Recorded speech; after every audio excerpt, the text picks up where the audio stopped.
tabang medikal, makakaiba ang tango niya na paghahapon si Nanay Marifes Salgado, maray na paghahapon tabi nanay. Maray na hapon man po. Pakilapit lamang po. Maray na hapon man po sa Uy. inyo. May team song ako para sa imo, Nanay.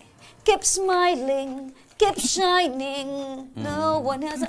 Nanay, maski arog gayan, ang sa imong pag-smile talagang all out, aninay. Opo. Ay, kanina napakinggan ko, medyo magaling kayo managalog. Bakit po ba? Saan kayo galing? Saan kayo nang galing po?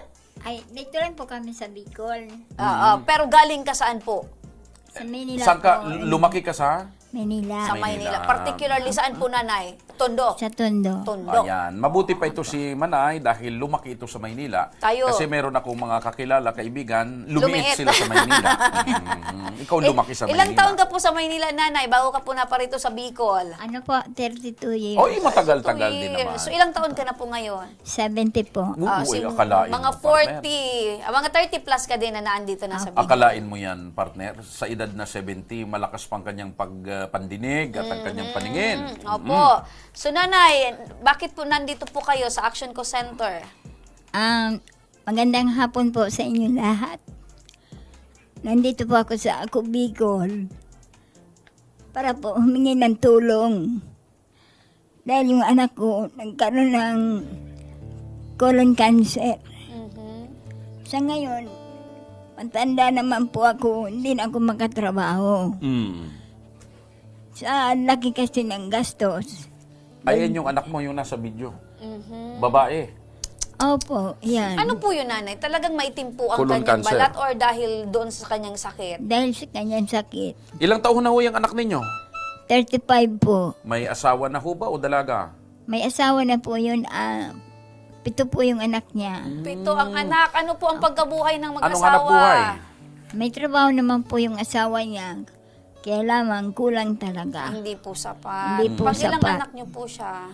Pantatlo po Sa sa magkakapatid. ilan po yung anak niyo, Nay? 6 po. 6 po. Nasaan ho itong anak nyo ngayon? Saan ho nakatira? Andyan po siya sa bahay ng anak kong isa. Dahil kinuha po siya kasi wala sa aming ilaw. Naputulan kami ng ilaw. Kaya doon muna siya. Saan po kayo nakatira dito, Nay? Sa Legazpi? Sa Tahoron po kami. Dito. Saan doon So sa Tahoron? 9. So 9 po. Doon Bitano. Apo. sa likod ni Karam-Karam. Doon po kami sa pinaka-stoplight. Pinaka-stop lang. Doon po sa may malaking tarpaulin doon sa kabila. Alam ko na, partner. Oo.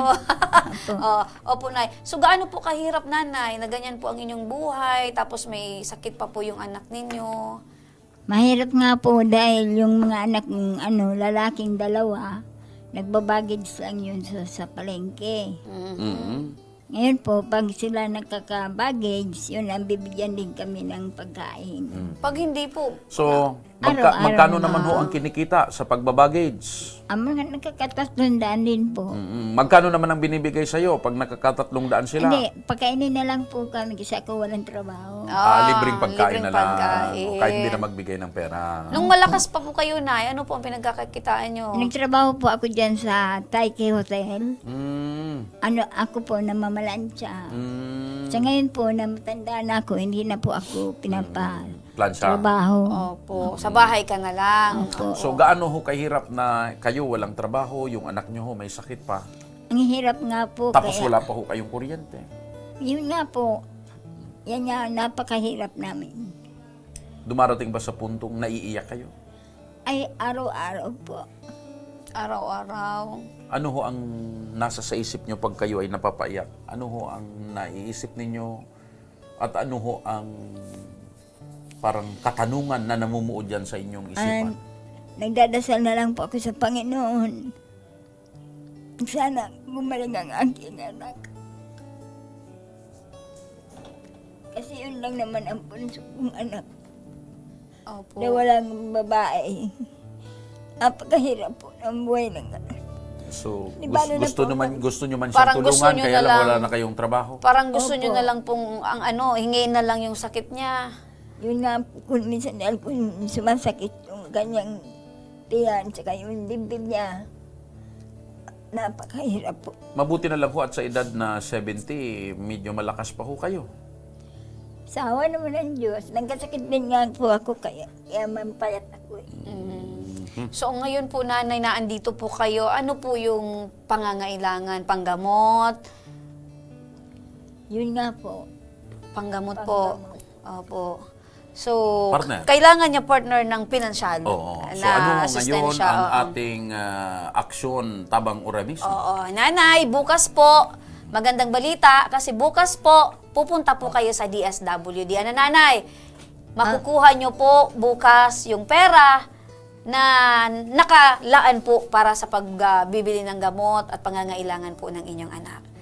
Apo, sa tulong po yan nanay ng Action Co Center at ng Ako Bicol Party List. Ano nanay? Salamat naman po Pansamantala, habang hinihintay natin ang pagdating ng bukas at pagbubukang liwayway bukas, merong padala sa iyo Opo. ang tabang Oramis mo. Bukas po nanay, sasamahan ka po ng aming team, para po Ito ho, makuha nyo po personal. konting biyaya para pagsalu-salu. Opo.